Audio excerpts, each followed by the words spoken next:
सबसे पहले जो मेरे यूट्यूबर्स फार्मर जो मेरी प्रैक्टिस को देखते हैं, सबसे पहले उनके लिए नमस्कार। और जो ये सबसे पहला क्वेश्चन है कि समर प्रूनिंग क्यों ज़रूरी है, तो समर प्रूनिंग गर्मियों की प्रूनिंग होती है। जैसे आप जून का जो मंथ है, इस मंथ में हम जो प्लांट में वेजिटेटिव ग्रोथ आती है उसको जो है हम कन्वर्ट कर सकते हैं फ्रूट डेवलपमेंट के लिए। तो इसका जो मुख्य जो उद्देश्य होता है वो प्लांट के अंदर का जो वेजिटेटिव में जो बाहर को जो जा रहा फ्लो होता है उसको जो है हम बैक करते हैं। जो न्यूट्रिशन जो है आपका रिवर्स हो जाता है, जो आपके फ्रूट पे चला जाता है और फ्रूट जो है आपका हेल्दी बनता है। दूसरी आपकी जो है जो शेड होती है वो भी ख़त्म हो जाती है। तो इसके जो बेनिफिट्स भी इसके बहुत हैं और इसके नुकसान भी हो सकते हैं। समर प्रूनिंग का देखो सही जो टाइम है, सही टाइम आपका जो हार्वेस्टिंग का जो सीज़न होता है, जिस भी एलिवेशन में जब भी आपके बगीचे में जो सेब जब तैयार हो जाता है, फ्रूट जब तैयार हो गया है, आप प्लकिंग करना चाहते हैं, आप एक हफ़्ता पहले जो है या 15 दिन पहले जो है आप प्लकिंग से 15 दिन पहले जो है अपना जो है वो समर प्रूनिंग कर सकते हैं। क्योंकि ये एक स्पीडली वर्क होता है, ये एक टाइमिंग का वर्क होता है। ये ऐसा नहीं है कि आप इसमें लगे ही रहेंगे। तो अगर आप इसमें मई से ही लगे रहेंगे या जून में लगे रहेंगे तो फिर वो उसमें आपको नेगेटिव बहुत सारी समस्याएं भी खड़ी हो सकती है जो आपको मैनेज करना मुश्किल हो जाएगी। अगर हम तुड़ान से 10 या 15 दिन पहले समर प्रूनिंग का काम कर सकते हैं या हमने कर लिया है, तो उससे तो हमारे लिए बहुत ज़्यादा फ़ायदा होगा। जो हमारे नेक्स्ट ईयर के स्पर बनने हैं उसके लिए, और जो हमारा भी फ्रूट लगा हुआ है तो उसके लिए भी लाइट जाएगी, पूरी उसमें रोशनी जाएगी। और जो वेजिटेटिव जो वो ग्रोथ में जा रहा था वो रिवर्स हो करके फ्रूट में चला जाएगा, जिससे आपका फ्रूट भी क्वालिटी हो जाएगा। समर प्रूनिंग जब हम करना शुरू करते हैं तो इसमें मुख्य बातें विशेष तरीके से आपको, एक तो जो आपका इन्फेक्शन है, जो मार्सोलिना और अल्टरनेरिया का जो अटैक होता है, और एक माइट का अटैक होता है, क्योंकि इनका सीज़न भी इसी मौसम में पनपते हैं ये चीज़ें। तो ये विशेष ध्यान रखना होगा आपको कि समर प्रूनिंग की जो टाइमिंग होगी हमारी, ऐसी टाइमिंग हो जिसमें हमने जो है अपने बगीचे में प्रोटेक्टिव लेयर और क्यूरेटिव लेयर हमने करी हुई है। जैसे फंजीसाइड हमने करी हुई है, उसका सुरक्षा चक्र पत्तों के ऊपर बना हुआ है, पत्ता हमारा हार्ड बना हुआ है, और हमने माइटीसाइड भी करा हुआ है माइट को कंट्रोल करने के लिए, और पत्ते के ऊपर एक कवच बना हुआ है। उसके बाद हम समर प्रूनिंग करते हैं। तो ये समर प्रूनिंग के आपको 3 और 4 डेज़ 5 डेज़ के अंदर वहाँ से नई स्प्राउटिंग शुरू हो जाती है और नई पत्तियाँ आनी शुरू हो जाती है। जब वो नई पत्तियाँ आनी शुरू हो जाती है उसके ऊपर डिजीज़ आने का जो है, जैसे मार्सोलिना है, अल्टरनेरिया है, माइट है, उन नए लीव्स के ऊपर जो है वो नाजुक लीव्स होते हैं, वो उसके ऊपर किसी भी तरह का इन्फेक्शन और वो अटैक हो सकता है। इसके लिए जो सही टाइमिंग होती है वो है जो हमारा प्लकिंग जो डेज़ होते हैं हमारे, जो हम तुड़ान से 10 और 15 दिन पहले जो है अगर हम ये काम कर लेते हैं तो हमें उस डिज़ीज़ से जूझना नहीं पड़ेगा, क्योंकि तब तक हमारा जो है क्रॉप तैयार हो चुकी होगी और हमारे प्लांट पे कोई ऐसा ज़्यादा असर नहीं होगा जिससे हमारे फ्रूट पे कोई अल्टरनेरिया या मार्सोलिना या माइट अटैक कर दे। तो ये विशेष ध्यान रखना होता है। देखिए, इसके नेगेटिव इम्पैक्ट जो है, अगर तो हमारी टाइमिंग बिल्कुल एक्यूरेट बनती है, अगर हम रेगुलर फार्मर है, रोज़ अपने बगीचे में काम करते हैं, रोज़ अपनी हम प्लांट की अपडेट लेते रहते हैं, रेगुलर विजिटर हैं, रेगुलर प्रोग्रेसिव फार्मर्स हम जो काम करने वाले हैं, शेड्यूल है हमारा, तो हमें कोई ऐसी समस्या आने वाली नहीं होती है। क्योंकि हम रोज़ स्टडी करते हैं कि आज प्लांट को क्या हुआ है और नेक्स्ट डे ये क्या होगा। तो उन्हें कोई प्रॉब्लम नहीं आने वाली। अगर फार्मर एब्सेंटी फार्मर है और इस तरह के कार्य कर दे, वो लेबर से करवा दे, तो उनको बहुत सारे इसके नेगेटिव रिज़ल्ट भी मिल सकते हैं, क्योंकि उनके बगीचों में माइट बढ़ सकता है, मार्सोलिना बढ़ सकता है, अल्टरनेरिया बढ़ सकता है, क्योंकि उन्हें इसकी समझ नहीं होगी, इसकी जानकारी नहीं होगी, क्योंकि वो रेगुलर फार्मर नहीं है, अपने ऑर्चर्ड में रोज़ जो है वो नहीं रहते हैं और अपने सुपरविज़न में वर्क नहीं करते हैं, वो शायद लेबर पे से काम करवाते हैं, तो उनके लिए इसके बहुत ज़्यादा नेगेटिव परिणाम भी हो सकते हैं।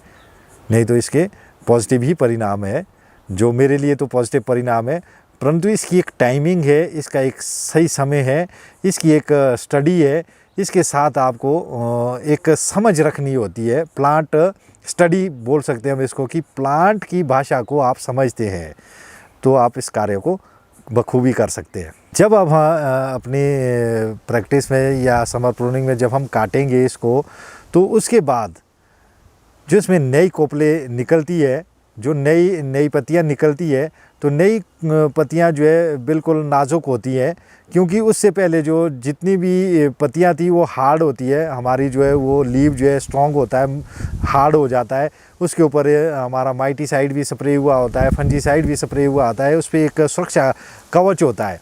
अब जब वो नई पत्तियां और नई कोपले निकलती है, वो उसको हार्ड करना, उसके ऊपर सुरक्षा चक्कर नहीं होता है, ना उसके ऊपर फंजीसाइड की होती है, ना ही उस पर जो है माइटीसाइड होता है, उन पत्तियों के ऊपर इन चीज़ों का अटैक होने का खतरा रहता है। तभी मैं कहता हूँ कि अगर ये इसके नेगेटिव है, अगर हम इसको सही टाइमिंग से करते हैं, प्लकिंग से 10 डेज़ या 15 डेज़ पहले कर देते हैं, तो ये चीज़ जो है हमें इस तरह का नुकसान नहीं झेलना पड़ेगा। हमारे ऑर्चर्ड में इस तरह की बीमारी आने की, प्लांट के ऊपर जो आने की संभावना बहुत कम रहेगी। तो मैं ये समर प्रूनिंग का जो आजकल का जो सीज़न चल रहा है, फार्मर्स लगे हुए हैं समर प्रूनिंग में, तो मैं बताना चाहूँगा कि समर प्रूनिंग जो प्रैक्टिकली करके भी बताएंगे आपको। मैंने समर प्रूनिंग का जो पिछले साल एक वीडियो अपलोड किया था, तो जिसमें बहुत सारे ये क्वेश्चन आते थे कि ये पेड़ सूख जाएगा, ये स्ट्रेस में चला जाएगा, इसको ये हो जाएगा, इसको फलाना हो जाएगा, इसको ढिमका हो जाएगा।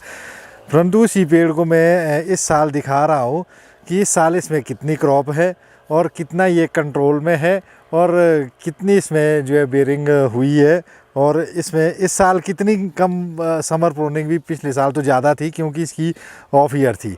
इस साल ये ऑन ईयर में है, तो इसमें क्रॉप भी जो है आपकी फुल है। अब इसमें मैं समर कटिंग में जो इसमें विगरस जो आया है, न्यूली जो शूट्स निकले हैं, सिर्फ हम इसको ही काटेंगे। ये हमने क्या काटा, ये जो नया था वेजिटेटिव, बाकी जो है ये वापस यहीं रिवर्स कर दिया हमने। ये जो सैप था, ये जो है बाकी रिवर्स कर दिया है यहाँ पे। अब ये वाला नया है, इसको भी हमने रिवर्स कर दिया। अब हमने यहाँ से जो है इसे गुच्छे में जो है ये बिल्कुल वेजिटेटिव निकाल दिए। ये इस साल तो इसकी समर प्रूनिंग ही बहुत कम है। अब आप देखें, पिछले साल तो हम बड़ी स्पीड से भी काट रहे थे, तो हम इस साल भी ऐसे ही काटेंगे, तो हमें कोई प्रॉब्लम नहीं है। मुझे इसका पूरी नॉलेज और समझ है कि कैसे इसमें। अब सर्दियों में भी जो है बहुत सारे फार्मर आते थे हमारे पास यहाँ, तो उनको भी हम दिखाते थे कि इसमें कितने फ्रूट होंगे इस साल, तो ये देखते थे। अगर आप भी वीडियो देख रहे हैं तो आप ध्यान से देखें कि कितनी क्रॉप है, और इस कॉन्सेप्ट पे, इस मॉडल पे जो मैं बोल रहा हूँ, एक भी गाय का 1000 पेड़। तो जब हम इस मॉडल पे जाएंगे, इस कॉन्सेप्ट पे जाएंगे, तो ये देखिए, ये थोड़ा सा इस बार जल्दी है। ये तो मैं आपको एक दिखाना चाह रहा हूँ कटिंग को, परंतु अभी मैं इसमें समर प्रूनिंग नहीं करूँगा, मैं थोड़ा लेट करूँगा। ये तो आपके लिए एक नॉलेज देने के लिए मैंने ये काटे हैं, बाकी मैं जो है मैं अभी नहीं करूँगा समर प्रूनिंग, क्योंकि मैं बड़ा लेट करूँगा इसमें थोड़ी समर प्रूनिंग को। तो आप इसमें देख सकते हैं कि कितने फ्रूट ऊपर तक लगे हुए हैं और नीचे से एक बॉक्स निकल जाएगा इसमें बिल्कुल एक बॉक्स से भी ज़्यादा फ्रूट है इसमें। तो ये मतलब फाइनल एक तैयार पेड़ है जो आपका। अगर आप इसमें फ्रूट गिनना चाहेंगे तो हम गिनवा भी देंगे आपको। अगर आप देखें तो हम गिनवाते थे ना ऐसे एक, ओहो क्या गिनेंगे, इसमें गिनती हो ही नहीं सकती है ना, कितनी गिनती करेंगे। बॉक्स है ये पेड़ तैयार एक बॉक्स से ज़्यादा है इसमें, 1.5-2 बॉक्स है ये, आप देख सकते हैं इसको। इसमें क्वालिटी भी बनेगी। हाँ इसमें सब कुछ बनेगा। तो इस साल जल्दी है थोड़ा सा, पिछले साल भी मैंने लेट किया था, उस टाइम तो इसमें रंग भी आ चुका था, अभी इसमें कलर नहीं आया है। ये गाला वैरायटी है। कितने साल का पेड़ है ये होगा 6 ईयर का, 5-6 ईयर का, हाँ लगभग। एक बॉक्स थे। हाँ एक बॉक्स से भी ज़्यादा। तो बाकी ये जो है मैं अभी नहीं काटूँगा समर प्रूनिंग में, क्योंकि थोड़ा जल्दी हूँ।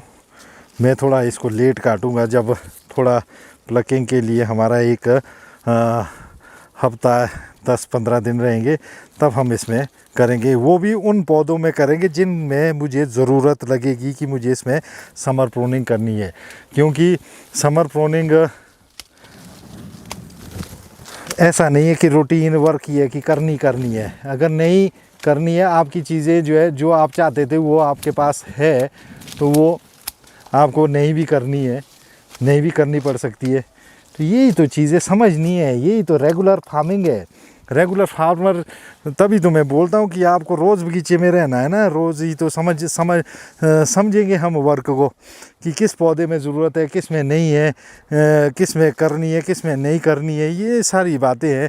कहीं एक ही मेथड सबके लिए थोड़ी चलेगा कि आप करनी है तो करनी है। प्लांट को भी समझना है आपको करनी क्यों है, किस में ज़रूरत है या नहीं है, आपका कंट्रोल हुआ या नहीं हुआ है, या आपके बड बनाने थे आपने बन गए या नहीं बने, उसके बाद आपको नहीं भी करनी है, ऐसा भी इसमें छोड़ना पड़ता है। ट्रेडिशनल में भी आपको करके दिखाते हैं, आओ। जो हमारे प्लांट रॉयल के हैं ट्रेडिशनल, उसमें भी आप देख सकते हैं। ये है हमारे ट्रेडिशनल रॉयल। तो इसमें देखो क्रॉप बहुत ज़्यादा है, ये वेजिटेटिव है इसमें, ठीक है ना। ये काटनी होती है आपको, ये न्यूली ग्रोथ, ये ठीक है। अभी थोड़ा जल्दी है, मैं नहीं करूँगा अभी इसको। ये तो एक वीडियो शूट करने के लिए, आपको बताने के लिए कि कैसे की जाती है, इसके लिए कर रहा हूँ। इसका टाइम अब आप देखो ना, वो वेजिटेटिव निकली और इसमें फ्रूट ही फ्रूट आपको दिख रहा है। ये है जो ट्रेडिशनल रॉयल के प्लांट है, इसमें इस तरह से करें आप। तो थोड़ा लेट करें, जब आपका प्लकिंग का 10-15 दिन रह जाए तब आप इसमें कटिंग कर सकते हैं। तो बाकी ये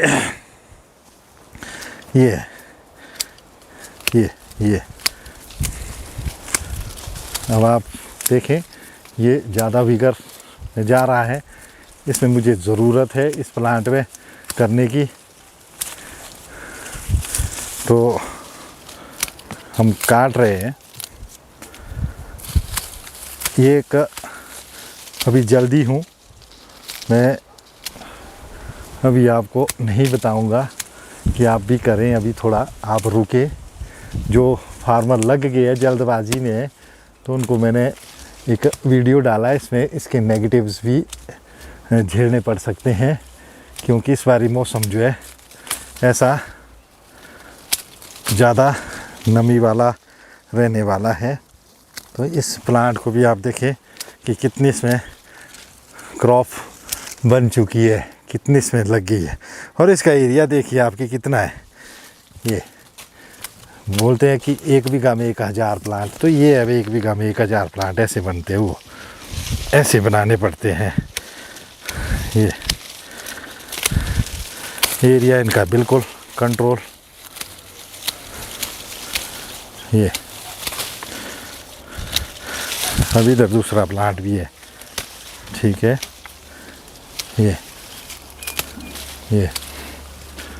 ये आप ऐसे काट सकते हैं। ये अब आप देखिए इसकी कैनोपी कैसी बन चुकी है। अब इसमें एक बॉक्स से भी ज़्यादा फ्रूट है इसमें। लो आप देखें कैसी इसकी कटिंग, समर प्रूनिंग करी गई है। बाकी तो ये सीढ़ी से किया जाएगा, ये वाला। हाँ, आइए आगे दिखाते हैं। वैसे पियर में आजकल मैंने कर दी है काफ़ी, तो पियर का भी आपको दिखाते हैं कि ये अब आप पियर को देख सकते हैं इसमें। हाँ, इसमें कर चुके हम प्रूनिंग। अब ये देखो कटिंग के बाद जो है ये न्यूली ये है वो नई कोपले, जो नई कोपले आती है, नए पत्ते आ रहे हैं। तो जो सेब में जो है जब कटिंग के बाद ये नए पत्ते आएंगे तो इसमें डिजीज़ आने का ख़तरा रहता है, क्योंकि जो ये पुरानी पत्तियां हैं ये तो हार्ड हो चुकी है, क्योंकि इसमें जो है कोई भी इन्फेक्शन नहीं आता, ना माइट अटैक कर सकता, ना इसके ऊपर अल्टरनेरिया आएगा, ना ही कोई और दूसरी बीमारी आएगी। जो ये नई कोपले आएगी इसके ऊपर वो चीज़ें अटैक करती है। इसीलिए मैं बोलता हूँ इसके नेगेटिव जो है आपको मद्देनज़र रखना है, इसको भी ध्यान में रखना है कि आपको प्रूनिंग करनी कब है, यही तो आपको देखना होता है इसमें। तो ये जो है नहीं तो नुकसान भी आपको मिल सकता है इसका, ठीक है। और ये जब ज़रूरत हो, जिस प्लांट को ज़रूरत हो उसी में ही समर प्रूनिंग करें, अदरवाइज़ इसको चढ़नी दे। वेजिटेटिव को आपको निकालना है, क्योंकि वह उसके बाद जो है न्यू स्प्राउटिंग होती है।